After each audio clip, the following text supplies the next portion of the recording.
এরপরে প্রশ্ন হলো, মৃত ব্যক্তিকে স্বপ্নে দেখা সম্পর্কে কিছু বলবেন। মৃত ব্যক্তিকে স্বপ্নে দেখলে কি করতে হয়।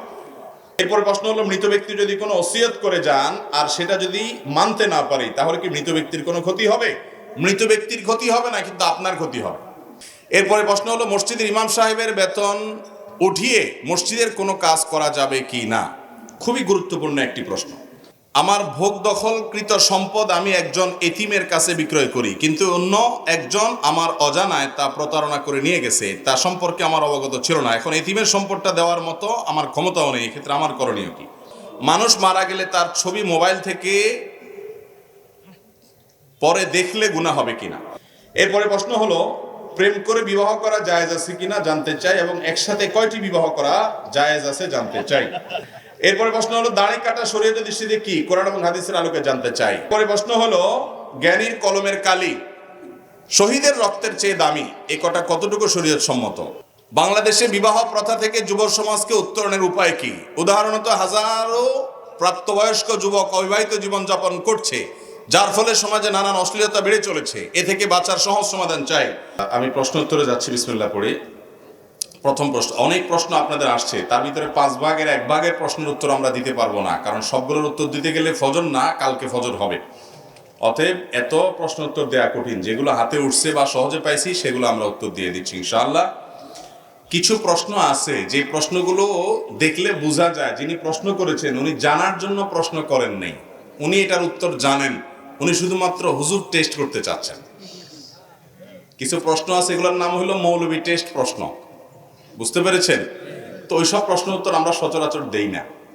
আর দ্বিতীয়ত কিছু প্রশ্ন আছে যেই প্রশ্নগুলো হলো আলপিন প্রশ্ন, প্রশ্নের বিভিন্ন আইটেম আছে। আলপিন প্রশ্ন মানে তো বুঝছেন, মানে অন্য কারোর সাথে কোনো কারণে গুতাগুতি আছে, মারামারি আছে, গন্ডগোল আছে, তো ওই বিষয়ে একটা প্রশ্ন দিয়ে দিছে যাতে হুজুর এই প্রশ্ন শুনে ওই লোকটার একটা খোঁচা মারে, তখন উনি মনে একটু শান্তি পায়। এটার নাম হলো আলপিন প্রশ্ন। তাহলে 2 আইটেমের প্রশ্ন পাইছেন নি। আর কিছু প্রশ্ন আছে যেগুলো আসলে জানার জন্য, প্রশ্নর ধাঁচ দেখে ধরন দেখে অনেকটা অনুমান করা যায়। তো যাই হোক, তারপরও আমরা চেষ্টা করি। অনেক সময় প্রশ্ন চলে আসে, র্যান্ডম উত্তর দিতে হয়, আর অনেক সময় দেখলে বোঝা যায়। তো আল্লাহ তাআলা আমাদেরকে জানার উদ্দেশ্যে প্রশ্ন করার তৌফিক দান করুন। প্রথম প্রশ্ন, জুমা মুবারক বলা কি বিদআত? আমাদের সমাজে জুমা মুবারক বলার একটা কালচার প্রচলিত আছে। জুমার দিন হলে বা বৃহস্পতিবার দিবাগত রাত হলে দেখা যায় একে অন্যকে কি বলে, জুম্মা মুবারক। ওই যে ঈদ মুবারক বলে, জুম্মা মুবারক বলে, ঈদ মুবারক যেরকম বলে সেরকম কি বলে, জুম্মা মুবারক বলে। তো মূলত ঈদ উপলক্ষে, ঈদ উল ফিতর বা ঈদ উল আজহা উপলক্ষে সাহাবীরা একে অন্যকে শুভেচ্ছা জানাতেন এবং একে অন্যকে ঈদ উল আজহা ঈদ উল ফিতর উপলক্ষে দোয়া করতেন। তাকাব্বালাল্লাহু মিন্না ওয়া মিনকুম, তাকাব্বালাল্লাহু মিন্না মানে রমজানে যত ইবাদত করলাম ঈদ উপলক্ষে আল্লাহ আমাদের সেগুলো যেন কবুল করেন, আর কোরবানির ঈদের আগে জিলহজের প্রথম 10 দিন ইবাদত বন্দেগী যা করতে পারলাম সেগুলোর জন্য আল্লাহ আমাদের কবুল করেন। ঈদটা হলো মূলত ইবাদতের কারণে, রমজানের সারা মাস ইবাদত করেছেন সেজন্য একটু আনন্দের সুযোগ ঈদ উল ফিতর। জিলহজের প্রথম 10 দিন ইবাদতের মৌসুম, ইবাদত করেছেন, এই জন্য তার নগদ পুরস্কার ঈদ উল আজহা। তো আগের দিনগুলোর ইবাদত যেন কবুল হয় সেজন্য দোয়া করতেন সাহাবীরা, এটা ছিল সুন্নাত। বাকি ঈদ মুবারক মানে তোমার ঈদ বরকতময় হোক, এটাও একটা দোয়া, এটাও একটা শুভেচ্ছা। জুমার দিন উপলক্ষে কোনো শুভেচ্ছা বিনিময় করার কথা সাহাবায়ে কেরাম থেকে বর্ণিত নাই। ইসলামের কাজ হিসাবে, ধর্মের কাজ হিসাবে যদি কেউ কোনো ফরম্যাট, কোনো ইবাদত, কোনো ভালো কাজের সিস্টেম চালু করে অথচ সেই ব্যাপারে কোরআন হাদিসে কোনো প্রুফ না থাকে, একটা হলো যে ওয়াসিলা বা মাধ্যম, মৌলিকভাবে ধর্মীয় কাজ না, যেমন এই যে মাইকের ব্যবহার, এটা মাধ্যম আওয়াজটাকে পৌঁছানোর জন্য, এই মাইক ব্যবহার করা আলাদা কোনো ইবাদত না। আরেকটা হলো মূলগতভাবে ইবাদত, যেটা মূলগতভাবে ইবাদত মাকাসেদ যেটাকে বলা হয়, সেখানে নতুন কিছু সংযোজন করা যাবে না, সেখানে সেটাই গ্রহণ করতে হবে যেটা কোরআন এবং হাদিস থেকে বর্ণিত হয়ে এসেছে। অতএব জুমা মুবারক এরকম বলা বা জুমার দিন উপলক্ষে কোনো অভিবাদন আদান প্রদান করার কোনো শিক্ষা, কোনো নির্দেশ কোরআন হাদিস থেকে আমরা পাই না। যার কারণে এই দিনকে কেন্দ্র করে কোনো শুভেচ্ছা বিনিময় করাকে কেউ সুন্নাহ মনে করলে, জুমার দিনের আমল মনে করলে সেটা ভুল হবে, সেটা পরিত্যাজ্য হবে, সেটা বেদাতে পরিগণিত হতে পারে। আর জুমার দিনের যে সুন্নাহগুলো আছে সেগুলো স্মরণ করিয়ে যাওয়া যেতে পারে, যে আজকে জুমার দিন, দুরূদ পড়ার দিন। সপ্তাহের মধ্যে দুরূদ পড়ার জন্য সবচেয়ে শ্রেষ্ঠ দিন কোনটা? জুমার দিন। নবী করিম সাল্লাল্লাহু আলাইহি ওয়াসাল্লাম বলেছেন, আকসিরু আলাইয়া মিনাস সালাতি মিন ইয়াউমিল জুমআতি ওয়া লাইলাতিল জুমআহ, বাইহাকির হাদিস। তোমরা জুমার রাতে এবং জুমার দিনে আমার প্রতি বেশি বেশি দুরূদ প্রেরণ করবা। দুরূদ পাঠের শ্রেষ্ঠ সিজন মৌসুম হলো জুমার দিন। জুমার দিনের দুরূদটা হলো সবচেয়ে শ্রেষ্ঠ দুরূদ। আর এই জন্য বৃহস্পতিবার সন্ধ্যার পর থেকে নিয়ে জুমার দিন সন্ধ্যার আগ পর্যন্ত 24 ঘন্টা দুরূদ পাঠের সময়, এই টাইমটাতে অন্যকে স্মরণ করায় দেন, নিজে দুরূদ পাঠ করেন। এটা হলো কাজের কাজ। হাদিসে যেটা করতে বলা হয়েছে সেটা করেন, সেটার খোঁজ খবর নাই। জুম্মা মুবারক, অনেক ভালো মানুষও জুম্মা মুবারক আদান প্রদান করেন, বলেন, সেটা আরেক জিনিস। কিন্তু আমার একটা বাস্তব অভিজ্ঞতা হলো, ফেসবুকে দেখবেন যে বৃহস্পতিবার থেকে জুম্মা মুবারক লেখে, এই লেখকদের অনেককে আমি দেখেছি যারা ভালো করে নামাজও পড়ে না, শুধু জুম্মা মুবারক লেখে। দেখছেন নি আপনারা? নামাজও পড়ে না কিন্তু কি লেখে?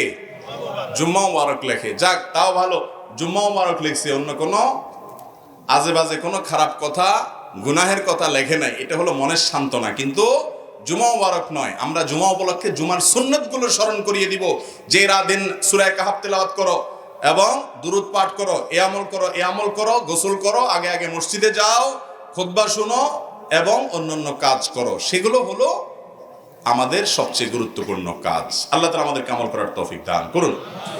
জুমার দিনের সবচেয়ে গুরুত্বপূর্ণ আমলগুলোর মধ্যে থেকে একটা হলো এমন একটা আমল, যে আমলের ফজিলত এত বেশি, আল্লাহর জমিনে যত আমল আছে ফজিলতপূর্ণ, অনেক উলামায়ে কেরামের মন্তব্য হলো এই রকম বেশি ফজিলতপূর্ণ আমল আর দ্বিতীয়টা নাই। আমলটা কি বলবো? আমলটা হলো জুমার দিন যদি কেউ গোসল করে, গোসল ফরজ হয়, গোসল করে, গোসল করার পর আগে আগে ঘুম থেকে উঠার পর মসজিদে আগে আগে যায়, মসজিদে আগে আগে যায়, পায়ে হেঁটে হেঁটে মসজিদে যায় এবং আগে আগে গিয়ে ইমামের খুব কাছাকাছি গিয়ে বসে, খুতবা শ্রবণ করে, কোনো কথাবার্তা বলে না, অনর্থক কাজ করে না। এই কাজগুলো যদি কেউ ঠিকঠাক মতো করে, তার প্রতি কদমে 1 বছর, কোন কোন বর্ণনা আর অনেক বেশি বছরের কথা বলা হয়েছে, ইবাদতের সওয়াব সে পাবে। নামাজ, নফল নামাজের সওয়াব পাবে, আবার রোজা রাখারও সওয়াব পাবে। এবার হিসাব করে দেখেন কি পরিমাণ সওয়াব নিজের করে নিতে পারে জুমার দিনের আমলের মাধ্যমে। এই জন্য জুমার দিনে এই সমস্ত আমলের কথা আমরা একে অন্যকে স্মরণ করাবো ইনশাআল্লাহ। জুমা মুবারক বা এই জাতীয় কোনো অভিবাদন জানানোর নির্দেশ কোরআন হাদিস আমাদেরকে দেয় নাই, করতে হবে সেটাই যেটা কোরআন হাদিসে নির্দেশ করেছে। আল্লাহ তাআলা আমাদেরকে কোরআন এবং হাদিস দেখে দেখে কোরআন হাদিস ভিত্তিক আমল করার তৌফিক দান করুন। এরপরের প্রশ্ন হলো,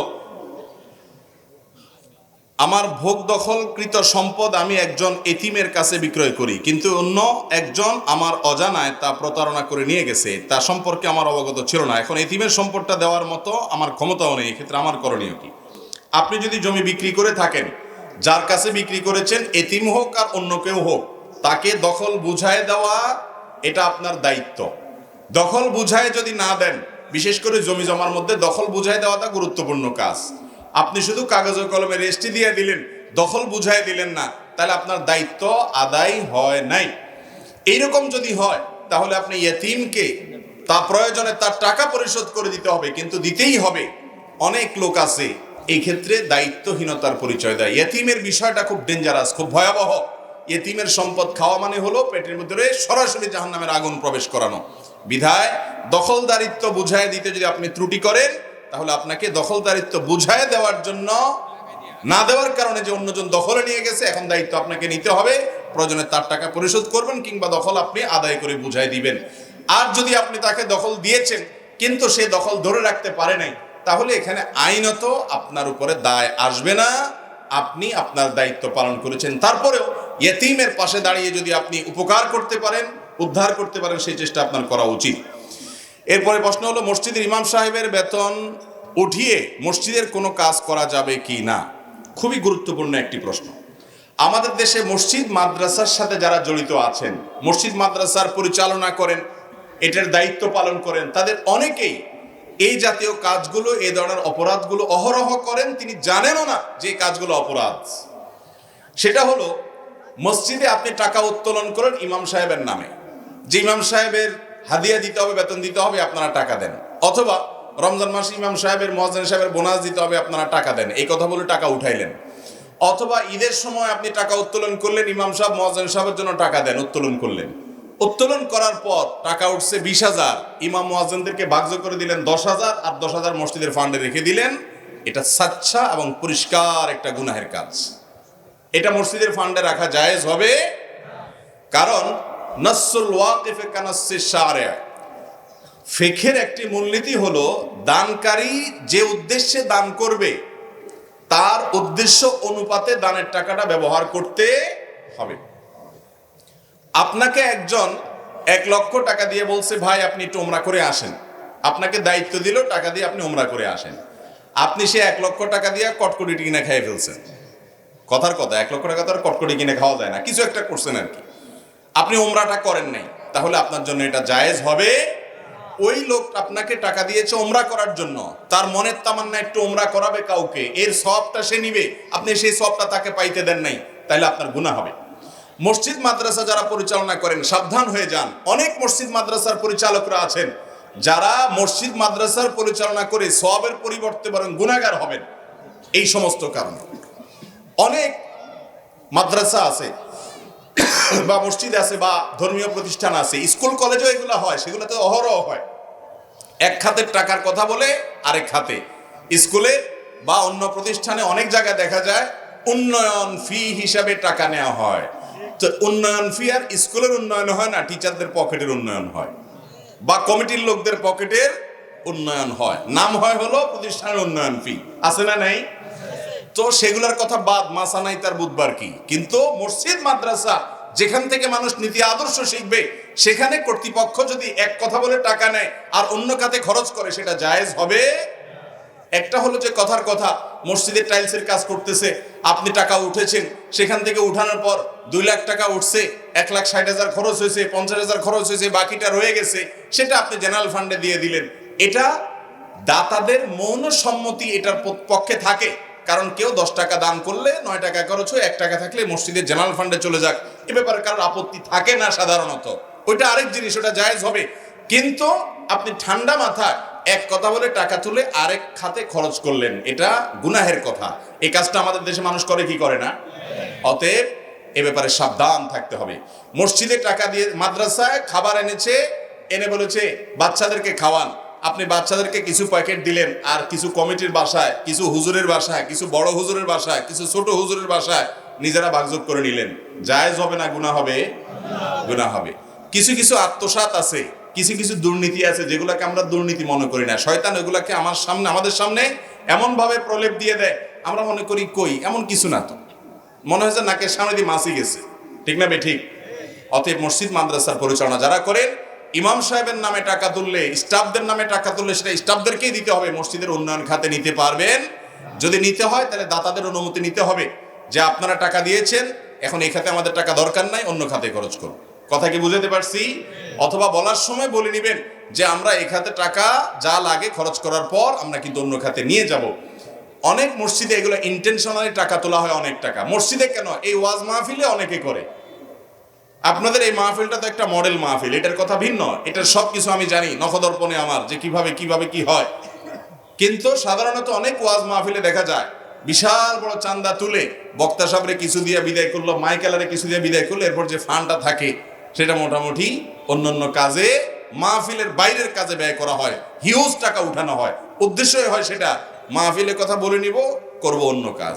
আছে না নাই? এগুলো জায়েজ নাই। আল্লাহ আপনাদেরকে বোঝার তৌফিক দান করুন।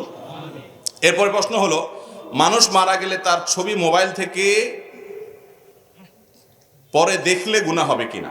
কোনো মানুষ মারা গেছেন, তার মোবাইলে তার ছবিটা আছে, এই ছবিটা যদি আপনি দেখেন তাহলে সেক্ষেত্রে আপনি পুরুষ মানুষ পুরুষের ছবি দেখেছেন, মহিলারা মহিলাদের ছবি দেখিয়েছে, অথবা আপনার মাহরাম মহিলাদেরকে আপনি দেখেছেন যাদের সাথে আপনার দেখা দেওয়া জায়েজ আছে, তাহলে সেটা দেখলে তার কোনো গুনাহ হওয়ার কোনো কারণ থাকতে পারে না। কারণ দেখাটা স্মৃতির জন্য দেখতেই পারেন, হ্যাঁ, ছবি প্রিন্ট করে সেটা রাখা, টাঙ্গায় রাখা, সেটা শরীয়তের দৃষ্টিকোণ থেকে জায়েজ নাই। এমনি দেখলে যে গুনাহ হয়ে যাবে অথবা যে ব্যক্তির ছবি তার গুনাহ হবে, এরকম কোনো কথা নাই, তার কোনো গুনাহ হবে না ইনশাআল্লাহ। এরপরে প্রশ্ন হলো, মৃত ব্যক্তি যদি কোনো ওসিয়ত করে যান আর সেটা যদি মানতে না পারে, তাহলে কি মৃত ব্যক্তির কোনো ক্ষতি হবে? মৃত ব্যক্তির ক্ষতি হবে না, কিন্তু আপনার ক্ষতি হবে। যদি কেউ ওসিয়ত করে যায় জীবদ্দশায় আর তার ওসিয়তটা ওয়ারিস হিসাবে আপনার পালন করার যদি ক্ষমতা থাকে, তাহলে সেক্ষেত্রে সে ওসিয়ত পুরা করতে হবে। বিশেষ করে অর্থনৈতিক ব্যাপারে, টাকা পয়সার ব্যাপারে, জমি জমার ব্যাপারে, স্থাবর অস্থাবর সম্পদের ব্যাপারে যে ওসিয়ত করে, বাবারে আমার মৃত্যু হয়ে গেলে এই সম্পদ থেকে অমুক মসজিদকে এতটা দিও, অমুক মাদ্রাসাটাকে এতটুকু দিও, অমুক গরিব মানুষকে এতটুকু দিও, বা আমার অমুক পরিচিত মানুষকে এটা দিয়ে দিও, এটা যদি বলে, তাহলে মৃত ব্যক্তির যতটুকু ওসিয়ত আছে তার টোটাল সম্পদের 1/3, 3/1 পর্যন্ত ওসিয়ত কার্যকর করা ওয়ারিসের কর্তব্য। ফর এক্সাম্পল, আপনার বাবা দুনিয়া থেকে যাওয়ার আগে ওসিয়ত করে গেছেন, যা ওসিয়ত করে গেছেন সেটার ভ্যালু, সেটার দাম, মূল্য দাঁড়ায় হলো 2 লাখ টাকা, আর উনি টাকা রেখে গেছেন 10 লাখ টাকা। তাহলে 10 লাখ টাকার 1/3 হয় 3,33,000 সামথিং। তাহলে তিনি তো 2 লাখের ওসিয়ত করে গেছেন, তাহলে 3 লাখে এই 3,33,000 অর্থাৎ 1/3 ভিতরে আছে। তাহলে এই ওসিয়ত পুরা করাটা ওয়ারিসের উপরে ফরজ, ওয়াজিব, এটা তার উপরে আবশ্যক, এটা না করলে গুনাহ হবে। কথা কি বুঝাতে পারছি? এখন আপনি যদি মৃত ব্যক্তির ওসিয়ত পুরা না করেন, তাহলে আপনার গুনাহ হবে, মৃত ব্যক্তির কোনো গুনাহ হওয়ার কারণ থাকতে। তবে মৃত ব্যক্তি যদি কোনো অন্যায় ওসিয়ত করে, যদি বলে, বাবারে আমি তো মরে যাচ্ছি, আমার মরে যাওয়ার পরে তোমরা এখানে একটা সিনেমা হল বানায়, কথার কথা, এমন একটা ওসিয়ত করে ধুয়ে গেছে যে ওসিয়তটা অন্যায় ওসিয়ত, হারাম ওসিয়ত, তাহলে সেই ওসিয়ত পুরা করা ওয়ারিসদের জন্য জায়েজ নাই।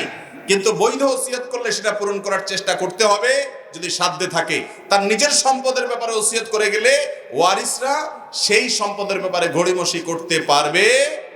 ভাইরা আমার, আমরা বেশিরভাগ মানুষ যারা সমাজে অবৈধ উপার্জন করেন, যত মানুষ আছেন, একেবারে সাধারণ রিকশাওয়ালা থেকে নিয়ে পদস্থ কর্মকর্তা পর্যন্ত যত মানুষ অবৈধ উপার্জন করেন, হালাল হারাম বাজ বিচার করেন না, এটা তারা কেউ নিজের জন্য করেন না, সবাই করেন হলো ফ্যামিলির জন্য।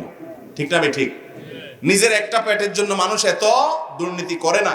দুর্নীতি, অন্যায় উপার্জন এটা মানুষ করে কাদের জন্য ভাই?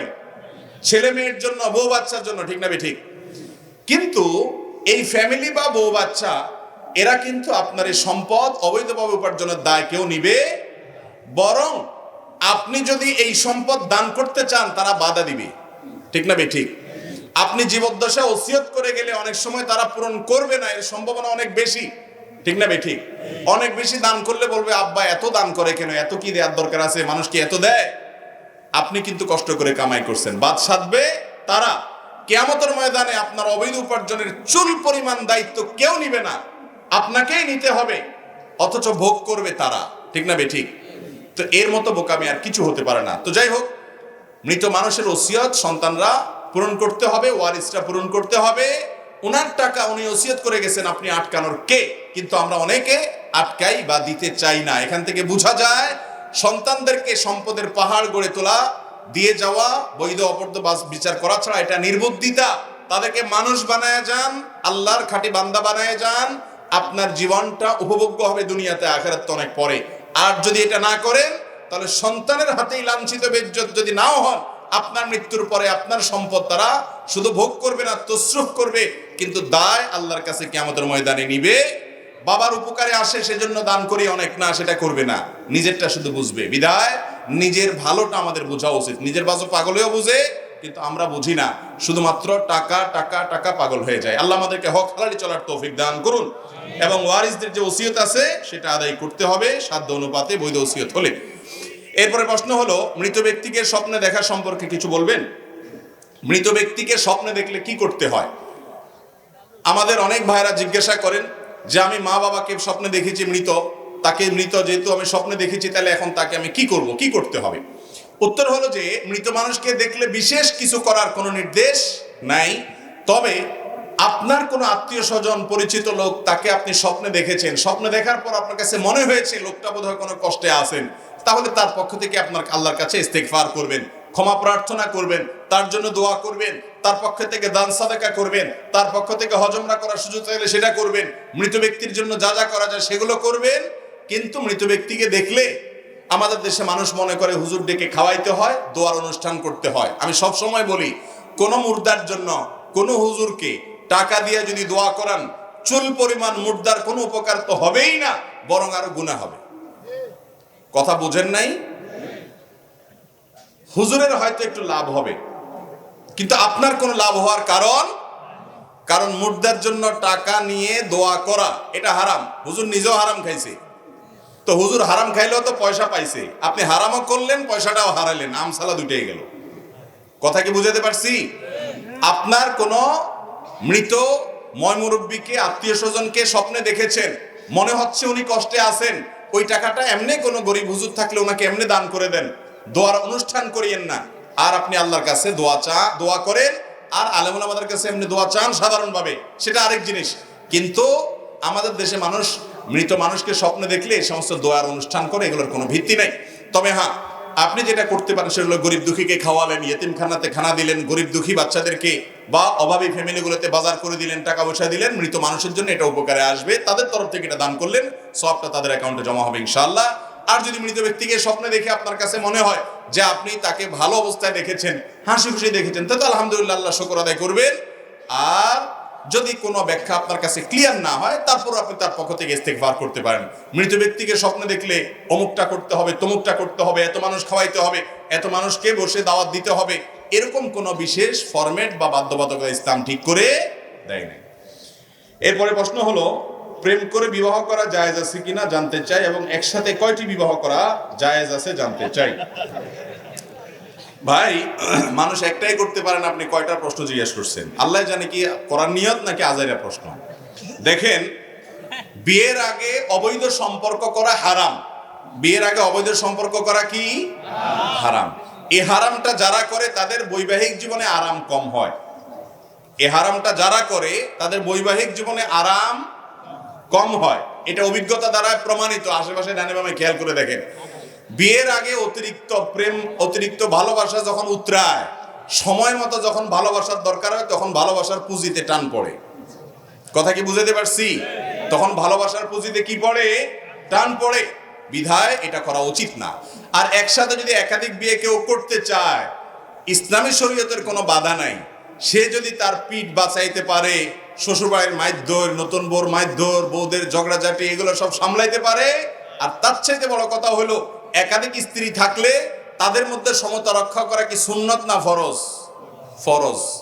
সে এটা করতে পারবে কিনা, নিজের উপরে নিজের কতটা আত্মবিশ্বাস বা কনফিডেন্ট আছে, এটার উপরে নির্ভর করবে তার জন্য একাধিক বিয়ে জায়েজ কিনা। যদি করতে পারে, তার সে ক্ষমতা আছে, নিজের উপরে নিজের সে আত্মবিশ্বাস আছে যে সে আল্লাহর নাফরমানি করবে না, নতুন বউর দিক টানবে না, পুরান বউর উপরে সে জুলুম করবে না, সমান হারে সবাইকে ভরণ পোষণ দিবে, সবার সাথে সময় কাটানো, সবকিছু সমান হারে দিবে, কোনো প্রকার বেইনসাফি করবে না, এই আত্মবিশ্বাস যদি তার থাকে, আর বিবাহ করার পর সবার হক আদায় করার ক্ষমতা থাকে, এবং ওই যে পাশাপাশি আজকালকার বাস্তবতা অনুযায়ী যে এর পরবর্তী যে পরিস্থিতি হবে এটা সামলানোর ক্ষমতা যদি তার থাকে, তাহলে ইসলামের দৃষ্টিতে কোনো বাধা নাই। মাসআলা শুনে করলেন, এরপরে মাইদুরকে আমার দোষ দিলেন, তাহলে হবে না। এরপরে প্রশ্ন হলো, দাড়ি কাটা শরীয়তের দৃষ্টিতে কি? কোরআন এবং হাদিসের আলোকে জানতে চাই। শরীয়তের দৃষ্টিকোণ থেকে দাড়ি কাটা, দাড়ি চাষা এটা গুনাহের কথা। দাড়ি কাটা, দাড়ি চাষাটা কিসের কথা ভাই? গুনাহের কথা, এটা জায়েজ নাই। দাড়ি রাখা ওয়াজিব। দাড়ি রাখা কি রে ভাই? অনেকে বলে সুন্নাত। এক্ষেত্রে ডক্টর খন্দকার আব্দুল্লাহ জাহাঙ্গীর রহমাতুল্লাহ চমৎকার বলেছেন। তিনি বলেছেন, আমাদের নবীজি দাড়ি রেখেছেন, সেই হিসাবে উনি যা করেন সেটা সুন্নাত, সেই হিসাবে এটা সুন্নাত। কিন্তু উনি দাড়ি রাখার নির্দেশ করেছেন, সেজন্য তার নির্দেশ মানা ওয়াজিব। অতএব দাড়ি রাখা পৃথিবীর প্রায় সব স্কলারদের মতেই ওয়াজিব।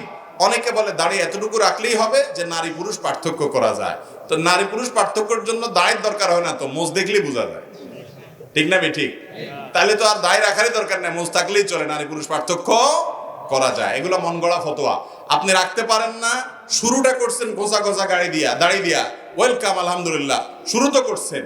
তাকে আপনারা অভিবাদন জানান, তাকে আপনারা কটু কথা বলেন না, আস্তে আস্তে তিনি পুরোটা রাখবেন। কিন্তু আপনি এই খোসা খোসা যেটা রাখতেছেন, এটার সপক্ষে রাসূলের হাদিসে উল্টাইয়া হাদিসরে পরিবর্তন করে মন মতো মাসআলার একটা বানায় নিয়েন না, এটা খুব ভয়াবহ জিনিস। কথা কি বুঝাতে পারছি? এরপরে প্রশ্ন হলো, জ্ঞানীর কলমের কালি শহীদের রক্তের চেয়ে দামি, এই কথা কতটুকু শরীয়ত সম্মত? এটা সম্পূর্ণ ভিত্তিহীন জাল হাদিস, ভুয়া এবং মন গড়া কথা। নবী করিম সাল্লাল্লাহু আলাইহি সাল্লাম বলেছেন, মান কাযাবা আলাইয়া মুতাআম্মিদান, যে ব্যক্তি আমার নামে মিথ্যা কথা বলবে, বানিয়ে বলবে, ফালইয়াতাবাওয়া মাকআদাহু মিনান নার, সে যেন তার ঠিকানা জাহান্নামে নিশ্চিত জেনে রাখে। জাহান্নামের টিকিট যেন সে বুকিং দিয়ে দিল, রিজার্ভেশন করে ফেললো, এরকম ব্যাপার যদি নবীজির নামে কি বলে, মিথ্যা। গ্রামাঞ্চলে অনেক হাদিস আছে যে হাদিসগুলোর নাম হলো হাদিসুন নেসা। হাদিসের নাম কি ভাই? মানে বুঝেন, মহিলাদের হাদিস। হাদিসুন নেসা মানে কি? মানে মা চাচিরা বলা বলি করে আরে হাদিসের নাম দিয়ে, এটার কোনো ভিত্তি কোরআন হাদিসে? তো নবীজির নামে এরকম মিথ্যা কথা বললে সেটা কি সগীরা গুনাহ, কবিরা গুনাহ? কবিরা গুনাহ, এ ব্যাপারে কোনো সন্দেহ। অনেক মা বোন আছেন দেখবেন, বিশেষ করে মা চাচিরা আছেন একটু বয়স্ক হয়ে গেছে, কোত্থেকে কি শুনছে না শুনছে অনবরত বলে যাচ্ছে তো যাচ্ছে নবীজির নামে, আছে না নাই? তো এই হাদিসগুলা মহিলাদের মধ্যে যেরকম আছে পুরুষদের মধ্যেও আছে ব্যাপক হারে। এটা হলো সেরকম একটা হাদিস যে জ্ঞানীর কলমের কালি শহীদের রক্তের চাইতেও দামি। জ্ঞান অর্জন করা ইসলামে গুরুত্বপূর্ণ। ইসলাম এমন ধর্ম যে ধর্মের প্রথম নির্দেশই হলো ইকরা, পড়ো। এত আধুনিক, এত অভিজাত, এত স্মার্ট জীবন ব্যবস্থা ইসলাম আমাদেরকে দিয়েছে, আল্লাহ তাআলা দিয়েছেন। বিধায় আমাদের জ্ঞান অর্জনের জন্য কোরআনের অনেক আয়াত যথেষ্ট, জাল হাদিস বলার দরকার নাই। আল্লাহ তাআলা বলেছেন, কুল হাল ইয়াস্তাবিল্লাযীনা ইয়ালামুন ওয়াল্লাযীনা লা ইয়ালামুন, হে রাসূল আপনি বলে দিন, যারা জানে আর যারা জানে না, যারা জ্ঞানী আর যাদের জ্ঞান নাই, এরা কি কখনো সমান হতে পারে? পারে না। নবী সাল্লাল্লাহু আলাইহি সাল্লাম বলেছেন, যে ব্যক্তি আলেম আর যে আলেম না, সাধারণ মানুষ শুধু ইবাদত গুজারি করে, এই দুইজনের মধ্যে পার্থক্য কি রকম? চাঁদের সাথে তারকার পার্থক্য যেরকম, নবীজি সাল্লাল্লাহু আলাইহি সাল্লামের সাথে সাধারণ সাহাবীদের পার্থক্য যেরকম, ওই রকম পার্থক্য। অতএব আলেমের মর্যাদা বোঝানোর জন্য, জ্ঞানের মর্যাদা বোঝানোর জন্য অনেক হাদিস আয়াত আছে, এই জাল হাদিস বলার কোনো দরকার নাই। এরপরে প্রশ্ন, বাংলাদেশে বিবাহ প্রথা থেকে যুব সমাজকে উত্তরণের উপায় কি? উদাহরণত হাজারো প্রাপ্তবয়স্ক যুবক অবিবাহিত জীবন যাপন করছে, যার ফলে সমাজে নানান অশ্লীলতা বেড়ে চলেছে। এ থেকে বাঁচার সহজ সমাধান চাই। এটার জন্য সমাধান সব জায়গায় বলছি একই কথা, যুব সমাজকে বিয়ের উপযুক্ত হওয়ার পর বাবা মার দায়িত্ব হলো তাদেরকে বিয়ে দেওয়ার জন্য ব্যবস্থা গ্রহণ করা, আর যুবকদের দায়িত্ব হলো পয়সা করে কামায়া বিবাহের উপযুক্ততা প্রমাণ করা। দুই পক্ষে চেষ্টা করতে হবে। যুবকরা আজকাল চায় যে হুজুর আব্বাকে একটু বুঝাই দেন, বিয়ের শাদী দিয়ে দেখ, ঠিক না বেঠিক? কিন্তু যুবক উনি বাসায় শুয়ে শুয়ে শুধু মোবাইল টিপবে, উনি কোনো কাজ করবে না, আছে না নাই? তো চাচার সংসারে বসে তুমি নিজে খাইতেছ, আরেকটাকে আইনা বসে বসে খাওয়াইবা, তুমি কিছু কাজ করো? কাজ করতে রাজি না, কিন্তু বাপের হোটেলে বসে বসে খাবে আর বিয়ের জন্য হুজুরে বলবো হুজুর ফতোয়া দেন। ইমান রক্ষা করতে পারে না, তো ইমান রক্ষা না করতে পারলে ফেসবুকে তোমারে যাইতে বলছে কে? ইউটিউবে তুমি ডুব দিয়া থাকো কেন? যেখানে গেলে তোমার চোখের জেনা হয়, নিজেকে রক্ষা করতে পারো না, ওই জায়গা থেকে সরে আসো আর হালাল উপার্জন করো। ভাই, উপার্জন করলে, পয়সা করে কামাইলে, এরপরে বিয়ে আপনার করা লাগবে না, দেখবেন মেয়ের বাপরাই আপনাকে সোলায় বলে নিয়ে যাবে, ঠিক না বেঠিক? কারণ বিয়েতে এখন মানুষের সাথে মানুষের কম হয়, টাকার সাথে ময়দার বিয়ে হয়। টাকার সাথে কার বিয়ে হয়? ময়দার বিয়ে হয়। ছেলে পক্ষ চায় ময়দার বস্তা আর মেয়ের পক্ষ চায়, মানুষ খুব একটা মানুষ চায় না বিয়ের জন্য। মানুষের সাথে মানুষের বিয়ে এখন আজকাল খুব কম হয়। এজন্য ওই রকম না হন, অন্তত স্ত্রীর ভরণ পোষণ দেওয়ার ব্যবস্থা তো থাকতে হবে, সেই চেষ্টাটা তো করতে হবে। এটা হলো যুবকদের জন্য। আর মুরব্বী চাচারা যারা আছেন, আপনাদেরকে বলতেছি, ছেলে যখন বিয়ের উপযুক্ত হবে, আল্লাহ যদি আপনাকে অ্যাবিলিটি দেয়, ছেলেকে সহযোগিতা করে হলেও বিয়ে দিয়ে দেন। কারণ যদি বিয়ে না করান, সে এখনকার যে সময়, এখনকার যে পরিস্থিতি, চতুর্দিকে জেনার হাতছানি, বাঁচতে পারে না, কঠিন হয়ে গেছে। এই সময়টাতে সে যদি পাপাচারে লিপ্ত হয় আর আপনি অবহেলা করেন, বলেন না এই টাকা হবে না, আরো কামা, বুড়া হওয়া ছাড়া বিয়ে না দেন, তাহলে সেক্ষেত্রে আপনি আল্লাহর কাছে অপরাধী হিসাবে বিবেচিত হবেন।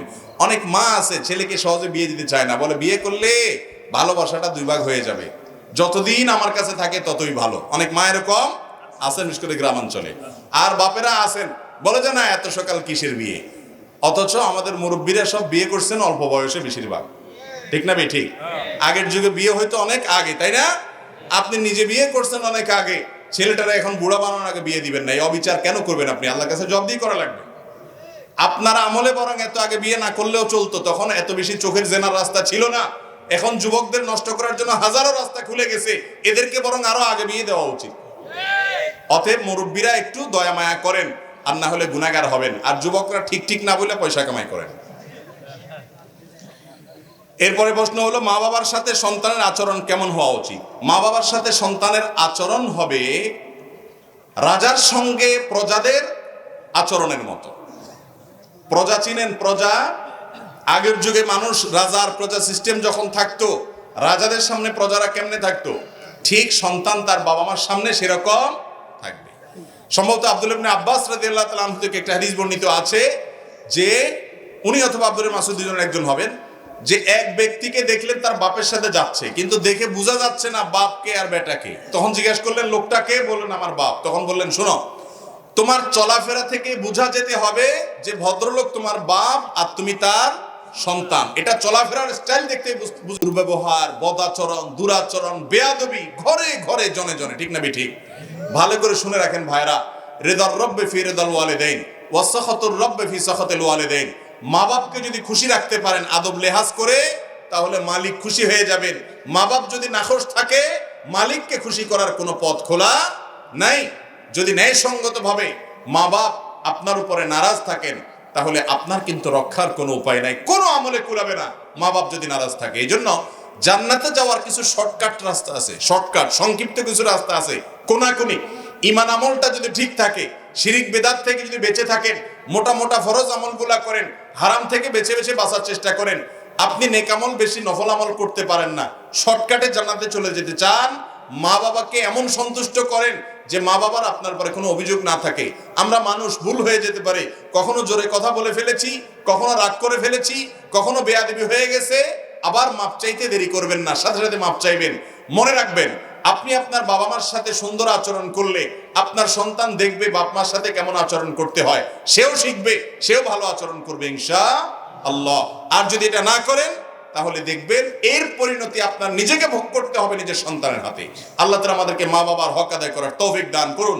আব্দুল্লাহ ইবনে আব্বাস রাদিয়াল্লাহু আনহু আরেকটা হাদিস আছে যে কেউ যদি বাপের সামনে এরকম জামা ঝাড়া দেয়, সেও বাবার অবাধ্য হয়ে অবাধ্যতার গুনাহ সে লিপ্ত করলো, এটাও বেয়াদবি হলো। এরকম গুরুত্বপূর্ণ বিষয়। এক সাহাবী তিনি তার মাকে, এক লোক তার মাকে কাঁধে নিয়ে তওয়াফ করতেছে, বয়স্ক মাকে কাঁধে নিয়ে, বৃদ্ধ মানুষ ভার হয়ে গেছে, শরীর ছেড়ে দিছে। তখন এক সাহাবীকে দেখে তিনি বললেন যে আমি কি আমার মার হক আদায় করছি? এত কষ্ট যে ওনার জন্য করতেছি, আমি ওনার ঘোড়া হয়ে গেছি, উট হয়ে গেছি, ওনার বাহন হয়ে গেছি, ওনাকে আমার কাঁধে রাখি, সবকিছু আমি কাঁধে রেখে রেখে করি, নিয়ে যাই নিয়ে আসি, এইরকম সার্ভিস দেই আমি কি মার হক আদায় করছি? তখন ওই সাহাবী বললেন না, এখনো পর্যন্ত তুমি মার হক আদায় করতে পারো নাই। খোলাসা কথা হলো, নিজের শরীরের চামড়া দিয়ে যদি জুতা বানায় দেন মা বাপকে, বিশ্বাস করেন মা বাপের দায় শোধ করা সম্ভব না। এরকম ডেঞ্জারাস একটা বিষয়। এত কষ্ট তারা করেন, তাদের কষ্টের মূল্য এত বেশি। আল্লাহ তাআলা আমাদেরকে মা বাপের বাধ্যগত সন্তান হওয়ার তৌফিক দান করুন। এরপরে প্রশ্ন হলো, মাজারে যাওয়াও কিছু দান করা জায়েজ আছে কিনা? ভাই, কবরে, যে কোনো কবরে যাবেন জিয়ারত করার জন্য। কবরে যাবেন কিসের জন্য? জিয়ারত করার জন্য। কিন্তু কোন কবরে গিয়ে যদি টাকা দেন, তো সে টাকা কে পাবে? কবরে যিনি সাহিত্য আছেন, কি বলেন, তার অ্যাকাউন্টে যাবে? কবরের চারপাশে যেগুলো ঘিরে থাকে, বিশেষ করে বিভিন্ন পীর সাহেবদের কবর বা বিভিন্ন আল্লাহর কোন নেককার বান্দা চলে গেছেন, তার কবরকে ঘিরে যে মাজার গড়ে উঠছে, ওই মাজারের চারপাশে যারা গাঁজা টাঞ্জা খায়, বেকার বসে থাকে, বৈরাগ্য জীবন যাপন করে, সমাজ দেশের বোঝা হয় এবং নামাজ কালাম নাই, বেশিরভাগ ফাসেক ফাজের, আপনি টাকা দিলে ওদের গাঞ্জার টাকা যোগান দেওয়া হবে। বুঝতে পারছেন কথা? আপনি যদি দান করতে চান, তাহলে গরিব মানুষকে দান করবেন। ওই মাজারে দান করলে কি লাভ? অনেকে মোমবাতি কিনে মাজারে দেয়। ভাই, মাজার আল্লাহ যিনি, ওই বেচারা তো কবরে চলে গেছে, ওখানে কি মোমবাতির আলোর দরকার আছে? তাহলে ওখানে মোমবাতি দিলে কি লাভ হবে? লাভ হবে হলো গাঞ্জাখোররা ওই মোমবাতি বেচে আবার টাকা নিয়ে গাঞ্জা কিনে খাবে। বুঝেন নাই কথা? মাজারে টাকা দেওয়া জায়েজ নাই, গুনাহের কথা। আল্লাহ তাআলা আপনাকে টাকা দিয়েছেন, যেখানে সুযোগ সেখানে খরচ করতে পারবেন না। আল্লাহ আমাদেরকে বোঝার তৌফিক দান করুন। এরপরে প্রশ্ন হলো, আমি এক হিন্দু রুমমেটের সাথে থাকি, কখনো সে রান্না করে কখনো আমি রান্না করি, তার সাথে থাকা ও খাওয়ার ব্যাপারে ইসলাম কি বলে, ও আমার আমলগত দিক কোনো ক্ষতির সম্ভাবনা আছে কিনা? আমাদের দেশে অমুসলিমদের ব্যাপারে ধারণা বেশিরভাগ মানুষের পরিষ্কার না। ভালো করে শুনে রাখেন, যে ব্যক্তি আল্লাহর একত্ববাদকে স্বীকার করে না, শিরকে লিপ্ত, তাকে আপনি অন্তরের গভীরে জায়গা দিবেন না, যেহেতু সে আপনার রবের অস্তিত্বকে স্বীকার করে না। আপনার মায়ের চরিত্র নিয়ে কেউ যদি সন্দেহ করে, আপনি কি তাকে দোস্তি বানাবেন, দোস্ত করবেন? তার সাথে দোস্তি করবেন আপনি? কেন করবেন না? আমার মায়ের অস্তিত্ব নিয়ে প্রশ্ন তুলেছে, আপনার মেজাজ গরম হয়ে যাবে, হয়তো আইন হাতে আপনি তুলে নেবেন না, তার মধ্যে সে চলুক, আপনি আপনার মধ্যে চলবেন, শান্তিপূর্ণ ব্যবস্থা করবেন, ঠিক আছে, তাই বলে আপনি অন্তরঙ্গ তাকে বানাবেন না। কিন্তু এর মানে এই না যে কোনো অমুসলিমের সাথে আমাদের লেনদেন, উঠা বসা, কাজ কারবার কিছু করা যাবে না। নবী করিম সাল্লাল্লাহু আলাইহি সাল্লামের অমুসলিম সেবক ছিল, কাজের লোক ছিল, তাকে তিনি নিয়োগ দিয়েছেন। আজকাল কোনো ইমাম সাহেব যদি কোনো হিন্দু, কোনো ইহুদি, কোনো খ্রিস্টান, কোনো অমুসলমানকে কাজের লোক নিয়োগ দেয়, তার চাকরি থাকবে? কারণ আমরা এটা বুঝি না, বাড়াবাড়ি করি। মনে রাখবেন, লা ইয়ানহাকুমুল্লাহু আনিল্লাযিনা লাম ইউকাতিলুকুম ফিদ-দীন, যে সমস্ত অমুসলিম অন্য ধর্মের মানুষরা তোমাদের উপরে যুদ্ধ চাপায় দেয় নাই, গন্ডগোল চাপায় দেয় নাই, ওয়ালাম ইউখরিজুকুম মিন দিয়ারিকুম, তোমাদের বাসাবাড়ি থেকে বের করে দেয় নাই, তাদের ব্যাপারে আল্লাহ তাআলা নিষেধ করেন না আনতাবাররুহুম ওয়া তুকসিতু ইলাইহিম, তাদের সাথে সদাচরণ করতে। বিধায় অন্য ধর্মাবলম্বী কেউ অসুস্থ হলে তাকে দেখতে যাবেন, তার খোঁজ খবর নেবেন, তার উপকার করতে পারেন, তাকে সাধারণ দান করতে পারেন, এবং তাকে কাজের লোক হিসেবে রাখতে পারেন, তার অধীনে কাজ করতে পারেন, তাকে টাকা ধার দিতে পারেন, তার কাছ থেকে টাকা ধার নিতে পারেন, তার সাথে থাকতে পারেন, কোনো অসুবিধা। কিন্তু একসাথে এক রুমে বসবাস করতে করতে যদি আপনার শিরকের প্রতি যে আপনার মধ্যে শিরকে অপছন্দ করার যে বিষয়টি আপনার ইমানের দাবি, সেটা যদি আস্তে আস্তে দূর হয়ে যায়, তাহলে লক্ষণ খারাপ। বিধায় সেই ব্যাপারে সাবধান থাকতে হবে। এমনিতে উঠা বসা, কাজ কারবার করতে অসুবিধা। একসাথে রান্না বাড়া করলে সে যদি হালাল কিছু রাঁধে আপনি খেতে পারেন, বা আপনি যদি হালাল কিছু রান্না করেন সেও খেতে পারে। নবী করিম সাল্লাল্লাহু আলাইহি সাল্লাম এক ইহুদির বাসায় দাওয়াত খেতে গিয়েছেন, এবং সেই ইহুদি মহিলা বিষ মিশিয়ে দিয়েছে। তাহলে এখান থেকে প্রমাণ হয়, ভিন্ন ধর্মাবলম্বী মানুষ যদি হালাল কোনো খানা দেয়, সেটা খেতে কোনো অসুবিধা নাই। তবে মিশতে মিশতে যদি আপনার মধ্যে যে সাধারণত শিরক এবং কুফরের প্রতি বীতশ্রদ্ধা ভাব, ঘৃণা, সেটা যদি দূর হয়ে যায়, তাহলে লক্ষণ খারাপ, তাহলে আপনাকে সেখান থেকে সরে আসতে হবে। এরপরে প্রশ্ন হলো, এখানে কিছু জায়গায় মিলাদ ও কিয়াম হয়ে থাকে, তবে প্রশ্ন হচ্ছে মিলাদ ও কিয়াম সম্পর্কে কোরআন সুন্নাহ সম্পর্কিত বিধান জানতে চাই। ভাই, মিলাদে নবী করিম সাল্লাল্লাহু আলাইহি ওয়াসাল্লাম দুরূদ পাঠ করা হয়। নবী সাল্লাল্লাহু আলাইহি ওয়াসাল্লামের প্রতি কি পাঠ করা হয়? দুরূদ পাঠ করা কি ভালো জিনিস না খারাপ জিনিস? খুব ভালো জিনিস, অনেক সওয়াবের কাজ, অনেক বড় আমল। অতএব মিলাদের মধ্যে যে দুরূদ পাঠ করে সেটা ভালো জিনিস, এটা করতে কোনো অসুবিধা।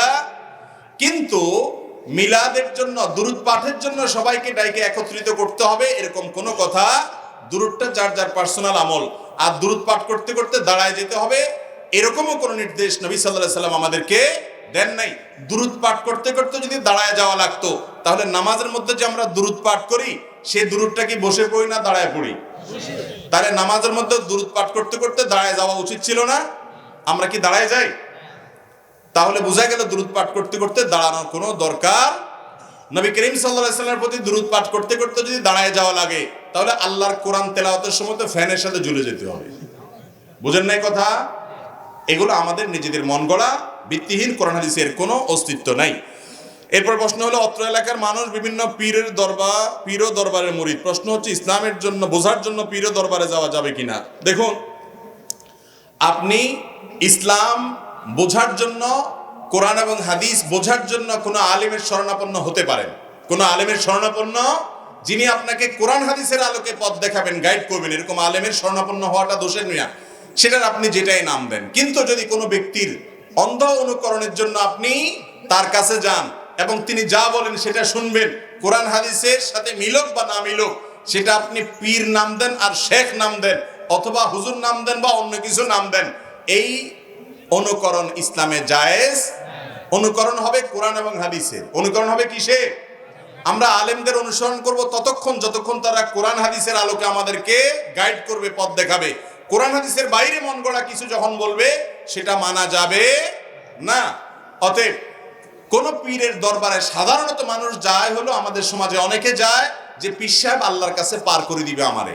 আসলে কি পার করার ক্ষমতা আছে? অনেকে বলে পীর সাহেব আমাদের সহ সবাইকে সহ নৌকাত করে, জাহাজে করে, বাসে করে, বিমানে করে বিভিন্ন পার করে দিবে। আছে না নাই? আরে পিশাব নিজের চরকার তেল দিতে দিতে কিয়ামতের ময়দানে অস্থির হয়ে যাবে, কিসের আপনারে পার করবে? এগুলো ভুয়া।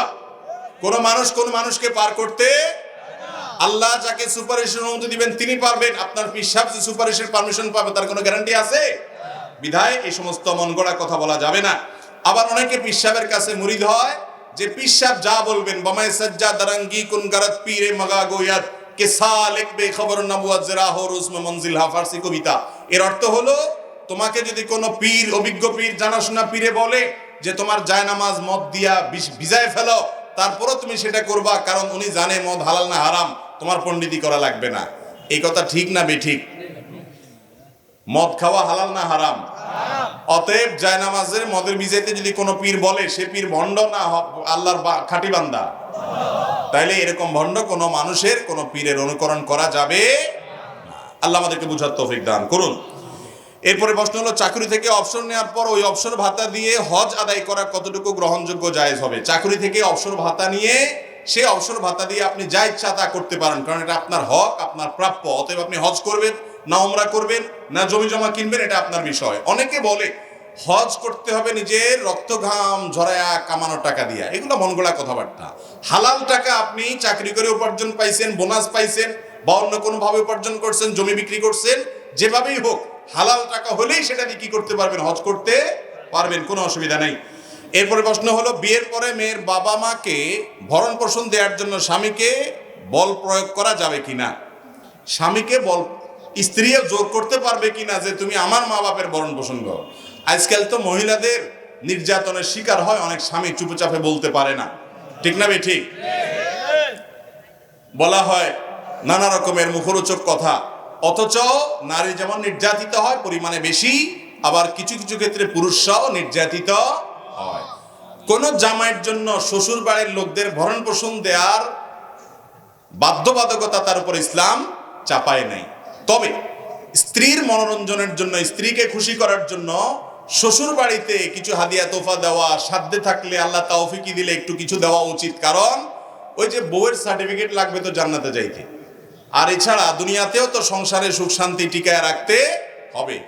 আপনার বাপমা যেরকম খেদমত করা আইনি ভাবে আপনার স্ত্রী বাধ্য নন, তারপরও তিনি করেন, আপনি আপনার শ্বশুর শাশুড়ির খরচ খরচা বহন করা আইনত বাধ্য না থাকলেও আপনার জন্য সাধ্য থাকলে তাদের খেদমত করার ব্যাপারে ইতিবাচক মানসিকতা থাকা উচিত, গিভ এন্ড টেক থাকা উচিত। শুধুমাত্র বউ আপনার বাপের বাড়িতে খেদমত করবে, আপনি শ্বশুর বাড়ির কোনো খোঁজ খবর নেবেন, এটা উচিত না। আবার অনেকে আছে শ্বশুর বাড়ির এমন মুরিদ হয়, মা বাপ ভাই বোন সব ভুলে গিয়া শুধু শ্বশুর বাড়ির লোকদেরকে পূজা করতে থাকে, আছে না নাই? ব্যালেন্স করতে হবে এবং সমান করতে হবে। এরপরে প্রশ্ন, নিজের দলের আলেম বা নেতা গ্রেপ্তার হলে প্রতিবাদ মিছিল করা আর অন্য দলের আলেম বা নেতা হলে মিছিল বা প্রতিবাদ না করা কি জায়েজ? দেখেন, আমরা আজকাল ইসলামটাকে অনেকটা দলীয় গণ্ডির মধ্যে সীমাবদ্ধ করে ফেলেছি। আমাদের ভালোবাসা বিদ্বেষ ইসলামের জন্য না হইয়া দলীয় পরিচয়ের জন্য হয়, এটা অবশ্যই অপছন্দনীয় এবং ইসলামের দৃষ্টিকোণ থেকে নিন্দনীয় বিষয়। মুসলমানের ভালোবাসা হবে কার জন্য? আল্লাহর জন্য। আপনার সাথে আমার শত মত পার্থক্য থাকতে পারে, কিন্তু আপনার ক্ষতিতে আমি দুঃখী হব, আপনার বিপদ থেকে আমি উত্তরণের জন্য চেষ্টা করব, আমারটাতে আপনি করবেন, এটা হলো ঈমানের দাবি। বিধায় এর ব্যতিক্রম করা জায়েজ নয়। অন্যায় করার পর অনুতপ্ত হয়ে মনে মনে ওয়াদা করি এই অন্যায় আর করবো না, কিন্তু এই অন্যায়গুলো আবার করে ফেলি। আমাদের যুবকদের এমন কিছু ওসিয়ত করে যান যাতে আমরা অন্যায় করা থেকে দূরে থাকতে পারি। অন্যায় করা থেকে যদি দূরে থাকতে চান, সর্বপ্রথম কাজ হলো অন্যায়ের পরিবেশ থেকে সরে আসতে হবে। পরিবেশ থেকে কি করতে হবে? আপনি গুনাহের পরিবেশে থাকবেন, যতবারই তওবা করবেন গুনাহ থেকে বাঁচতে পারবেন না। এই জন্য পরিবেশ থেকে সরে আসতে হবে। যেই বন্ধুদের সাথে থাকলে অন্যায় হয় তাদের থেকে সরে আসতে হবে। ফেসবুকের যে সমস্ত পেজ থেকে আজেবাজে জিনিস আছে সেগুলোকে আনফলো করে ফেলেন, সেগুলোকে ব্লক করে ফেলেন, ইগনোর করে ফেলেন, এবং নট ইন্টারেস্টেড সেখানে সিলেক্ট করেন। এক কথায় খারাপ জিনিসগুলো থেকে সরে আসেন, দেখবেন হারাম থেকে বাঁচা, খারাপ থেকে বাঁচা সহজ হবে। দ্বিতীয়ত হলো ভালো মানুষদের সোহবত সাহচর্য, এটাও ভালো মানুষ হতে সহায়তা করে। তৃতীয়ত আল্লাহর কাছে বেশি বেশি দোয়া করবেন যেন আল্লাহ তৌফিক দেন। চোখে পানি ফেলবেন, আল্লাহ আমি তো পারি না, আপনি সাহায্য করেন, ইনশাআল্লাহ আল্লাহ তাআলা সহযোগিতা করবেন। কোটিপতি হয়েও অনেকে গ্রামে পুকুরের ঘাটে পর্দা ব্যবহার করে না কেন? অনেক লোক আছে আল্লাহ তাআলা শক্তি সামর্থ্য দিয়েছেন। এই যে বৃহত্তর নোয়াখালী এলাকার একটা সৌন্দর্য হলো যে পুকুরের যে ঘাট থাকে এই ঘাটে বিশেষ করে বাসাবাড়িতে মহিলারা তারা ব্যবহার করলে সেখানে সামনে পর্দা দিয়ে নেয় যাতে করে পর্দাটা রক্ষা। অনেক জেলায় আছে এই সমস্ত পর্দাটার বালাই নাই, বরং একই ঘাটে মসজিদের সামনের ঘাটে পুরুষও গোসল করে মহিলাও গোসল করে। আমি নিজে এরকম বহু দৃশ্য দেখছি নাউজুবিল্লাহ। এই বৃহত্তর নোয়াখালী, লক্ষ্মীপুর, কুমিল্লা, ফেনী এই সমস্ত অঞ্চলে আরো অনেক এলাকাতেও আছে, চট্টগ্রামে বা অন্য এলাকাতেও আছে। বাকি এই অঞ্চলগুলোতে আমরা দেখেছি যে এখনো পর্যন্ত আলহামদুলিল্লাহ মহিলাদের পর্দার বিষয়টা বুঝে, যাদের পয়সা থাকার পরেও পুকুরের ঘাটে পর্দা দেয় না, অথচ মহিলারা সেখানে গোসল করে, হাঁড়ি পাতিল দই অন্য মানুষ দেখে। এই পুরুষ কোটিপতি হতে পারে কিন্তু সে অত্যন্ত নিচু মনের মানুষ, কারণ তার ফ্যামিলির মহিলাদেরকে অন্যদের দেখার সুযোগ করে দেয়।